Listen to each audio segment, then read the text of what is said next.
نبی علیہ الصلوۃ والسلام جب اس دنیا میں تشریف لائے تو عرب کے مشرکین اپنے گھروں میں بیٹی کا پیدا ہونا ناپسند کرتے تھے۔ اس معاملے میں اس حد تک ظالم تھے کہ اپنی معصوم بیٹیوں کو زندہ دفن کر دیا کرتے تھے۔ وہ قبرستان آج بھی موجود ہے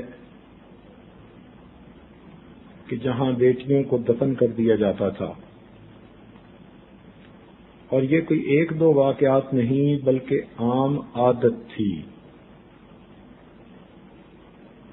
چنانچہ ایک صحابی کے بارے میں آتا ہے کہ وہ نبی علیہ الصلوۃ والسلام کے پاس ایک بچی کو اٹھا کے لائے،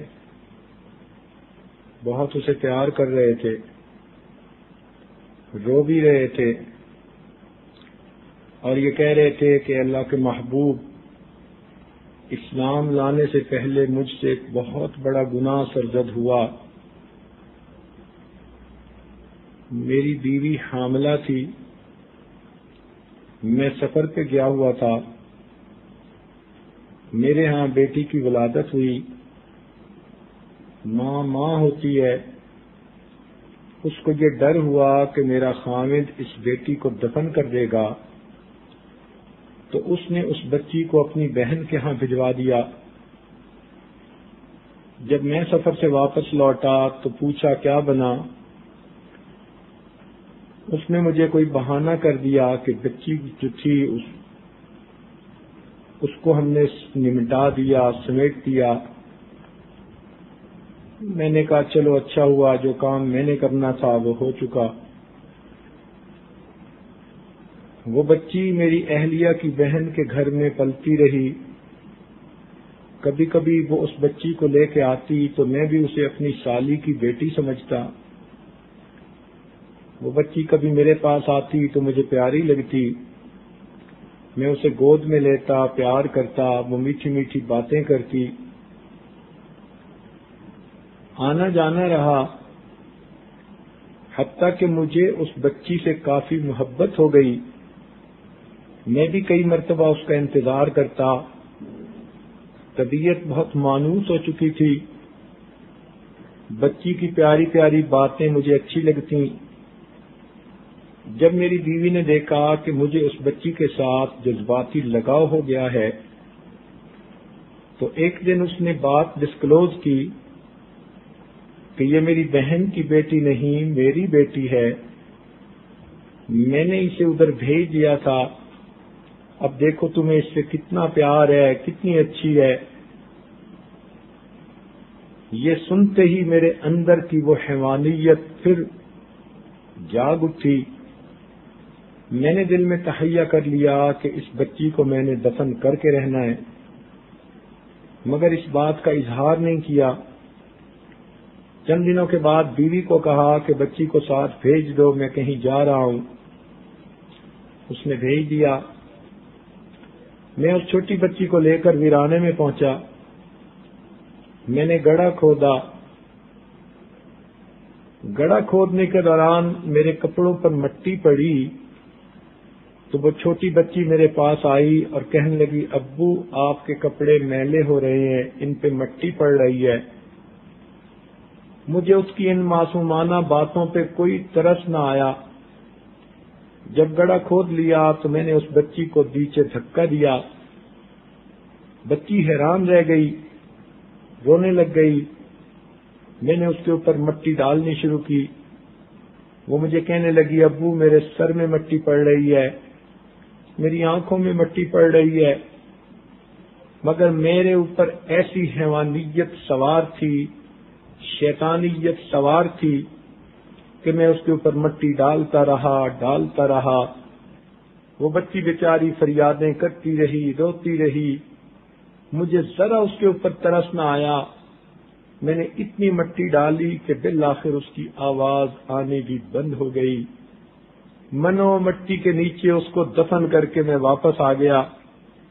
اے اللہ کے نبی، اس وقت ہماری زندگی ایسی تھی، اب میں اسلام لایا ہوں اور آپ نے بیٹی کی عزت اور فضیلت کھولی ہے، تو یہ جس کو میں نے اٹھایا یہ میری بھتیجی ہے، یہ بھی مجھے اتنی پیاری لگ رہی ہے کہ میں اسے کبھی گلے لگاتا ہوں، کبھی بوسے دیتا ہوں، مجھے اس چھوٹی بچی سے اتنا پیار ہے، لیکن جب میں یاد کرتا ہوں کہ میں نے اپنی حقیقی بیٹی کے ساتھ کیا معاملہ کیا تو دل ڈرتا ہے، اس لیے کہ اللہ نے فرما دیا وَإِذَا الْمَوْءُودَةُ سُئِلَتْ بِأَيِّ ذَنبٍ قُتِلَتْ، اس کو بتا کہہ کر وہ پھر رونے لگ گئے۔ نبی علیہ الصلوۃ والسلام نے ارشاد فرمایا الاسلام یہدم من کان قبلہ، اسلام اپنے پہلے سے والے کے تمام گناہوں کی معافی کا سبب بن جاتا ہے۔ تو اس واقعے سے اندازہ لگانا چاہیے کہ ایسے ماحول میں جہاں بیٹی کی بات سن کر، پیدائش کی بات سن کر لوگوں کے چہرے سیاہ پڑ جاتے تھے، لوگ اس بات کا سننا برداشت نہیں کر سکتے تھے، اس ماحول میں نبی علیہ الصلوۃ والسلام نے 2 انگلیوں کو اوپر کھڑا کر کے فرمایا لوگوں، جس کی 2 بیٹیاں ہوں اور وہ ان کی اچھی پرورش کرے حتیٰ کہ ان کا فرض ادا کر دے، وہ جنت میں میرے ساتھ ایسے ہوگا جیسے ہاتھ کی 2 انگلیاں ایک دوسرے کے ساتھ ہوتی ہیں۔ تو اس سے اندازہ لگائیے کہ اللہ رب العزت کے محبوب نے دنیا میں بیٹی کو کیا عزت بخشی۔ محسن انسانیت کا ہر ایک پر احسان ہے، مگر عورت پر تو احسانات بہت ہی زیادہ ہے، اس لیے کہ زمانے جاہلیت میں عورت کو بحیثیت بیٹی پسند ہی نہیں کیا جاتا تھا، اور بحیثیت بیوی اس پر ظلم کے پہاڑ توڑے جاتے تھے۔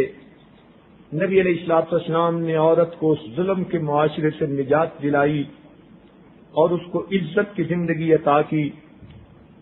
چنانچہ نبی علیہ الصلوۃ والسلام نے ارشاد فرمایا، کنز العمال میں یہ حدیث بھی نقل ہے کہ بیٹیاں بڑی محبت والی اور خیر و برکت والی ہوتی ہیں۔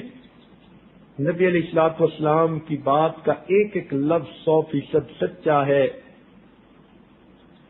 فطری طور پر کچھ مرد کے اندر صفات ہوتی ہیں اور کچھ عورت کے اندر صفات ہوتی ہیں، اسی لیے دونوں کے جسموں کی ساخت اللہ نے مختلف بنائی۔ مرد کو اللہ نے قوی بنایا اس لیے کہ اس کو رف اینڈ ٹف سرکمسٹانسز میں کام کرنا ہوتا ہے، عورت کو اللہ رب العزت نے نرم و نازک جسم دیا اس لیے کہ اس نے گھر کے اندر بچے کی پیدائش اور اس کی تربیت کا معاملہ کرنا ہوتا ہے۔ مرد کے اندر اللہ نے بہادری زیادہ رکھی، عورت کے اندر اللہ تعالی نے وفا زیادہ رکھی، اس لیے نبی علیہ السلام نے ارشاد فرمایا کہ بیٹیاں بڑی محبت کرنے والی اور خیر و برکت والی ہوتی ہیں۔ بیٹیاں اپنے ماں باپ سے جتنی محبت کرتی ہیں، عام طور پر بیٹوں کو ماں باپ سے اتنی اٹیچمنٹ نہیں ہوتی۔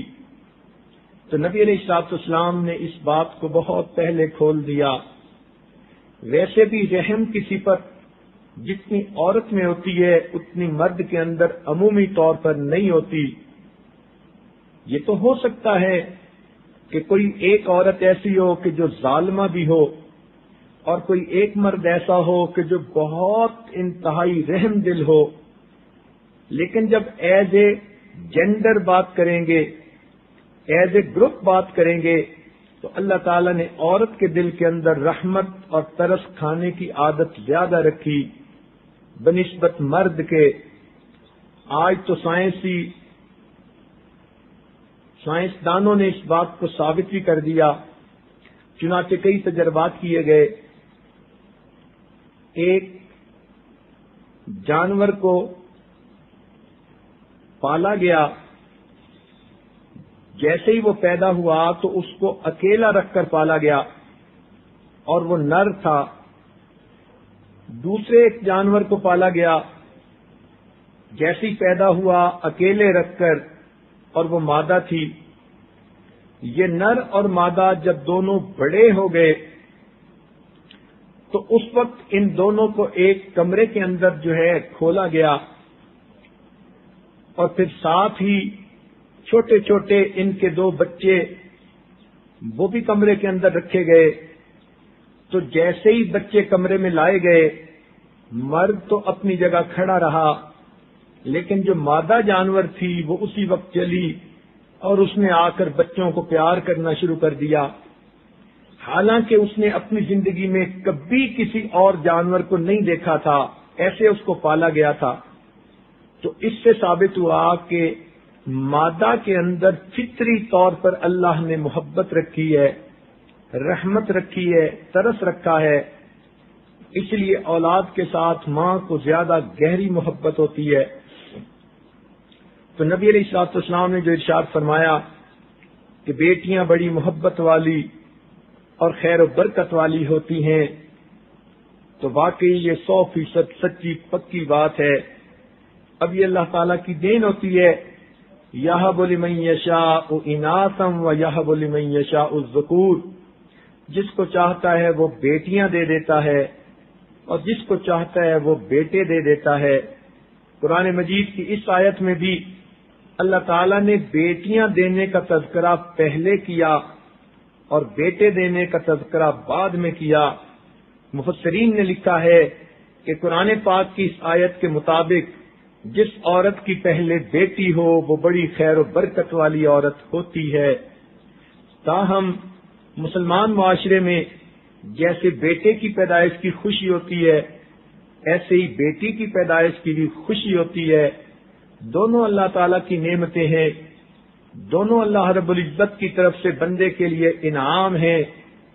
جن کے ہاں اولاد نہیں ہوتی، ذرا اولاد کی قدر ان سے پوچھیے. دن میں بھی عورتیں دعائیں مانگتی ہیں، رات میں بھی مانگتی ہیں، تلاوت کے بعد بھی دعائیں مانگتی ہیں، نماز کے بعد بھی دعائیں مانگتی ہیں. ترس رہی ہوتی ہیں کہ ان کی گود ہری ہو جائے اور اللہ تعالیٰ ان کو اولاد عطا فرما دے. تو اولاد ایسی نعمت ہے، اللہ کے پیغمبر بھی اس کے لیے دعائیں مانگتے رہے، اور جب اولاد ہوئی تو اللہ کے پیغمبروں نے اللہ کا شکر ادا کیا. چنانچہ حضرت ابراہیم علیہ السلام کی اولاد دعا قرآن مجید میں نقل کی گئی، الحمدللہ الذی وہب لی علی الکبر اسماعیل و اسحاق. سب تعریفیں اللہ کے لیے ہیں جس نے مجھے بڑھاپے میں یہ اولاد کی نعمت عطا فرمائی. تو معلوم ہوا کہ اولاد کے ہونے پر اللہ کا شکر ادا کرنا چاہیے. بیٹی ہو یا بیٹا ہو، اللہ تعالیٰ کی طرف سے انعام ہے، نعمت ہے. اس نعمت کو نعمت سمجھ کے اس کی قدر کرنی چاہیے. چنانچہ نبی علیہ الصلوۃ والسلام نے یہ ارشاد فرمایا کہ جس کی 2 بیٹیاں ہوں اور وہ ان کو اچھی طرح تربیت دے، ان کو پالے، حتیٰ کہ وہ جوان ہو جائیں تو پھر ان کی شادی کر دے. نبی علیہ السلام نے فرمایا کہ وہ جنت میں میرے ساتھ ایسے ہوگا جیسے ہاتھ کی 2 انگلیاں